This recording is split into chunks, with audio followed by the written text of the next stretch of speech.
Masih soal kebakaran, kebakaran jadi musibah yang kerap terjadi. Warga pun diminta meningkatkan kewaspadaan. Mencegah potensi kebakaran jadi salah satu langkah agar kasus kebakaran bisa ditekan setiap tahunnya.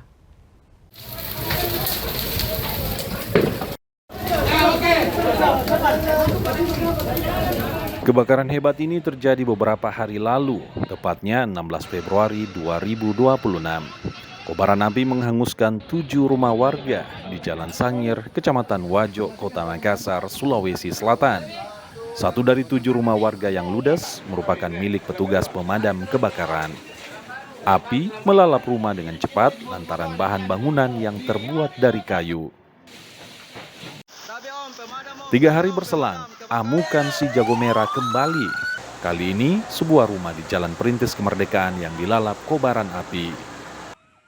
Kebakaran jadi musibah yang tak pernah terprediksi. Si jago merah datang dan melalap semua bangunan tanpa belas kasih. Warga pun diminta lebih waspada, apalagi jumlah kasus kebakaran cenderung meningkat.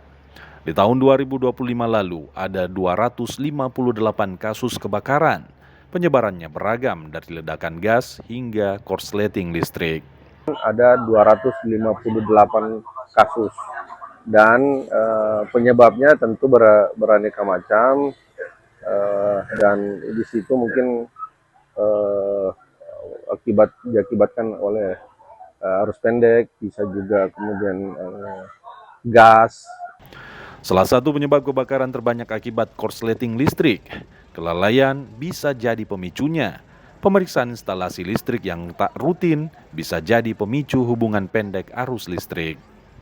Peralatan-peralatan yang sesuai standar itulah yang baiknya terpasang ya. Kemudian alat-alat yang tidak sesuai standar itu baiknya tidak digunakan sehingga untuk keamanan instalasi itu bisa terjaga di dalam rumah pelanggan. Kemudian ada juga hal yang biasanya terjadi di masyarakat atau di pelanggan, yaitu menumpuk colokan ya di dalam satu colokan, banyak ditumpuk colokan listrik ya, sehingga kabel yang menyuplai ke alat listrik tersebut itu bisa terjadi kebakaran karena arusnya atau bebannya terlalu besar, sementara kabelnya tidak mencukupi atau terlalu kecil.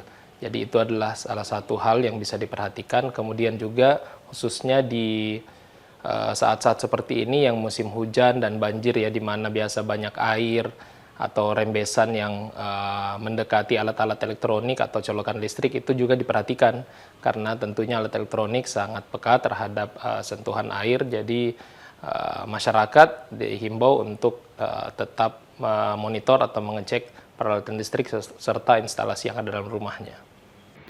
Musibah kebakaran tak bisa dihindari, tapi kita bisa mengenali potensi demi mencegah kebakaran terjadi. Meningkatkan kewaspadaan dini jadi jalan, agar tak ada lagi bangunan yang ludes dilalap api. Tim Liputan Kompas TV Makassar.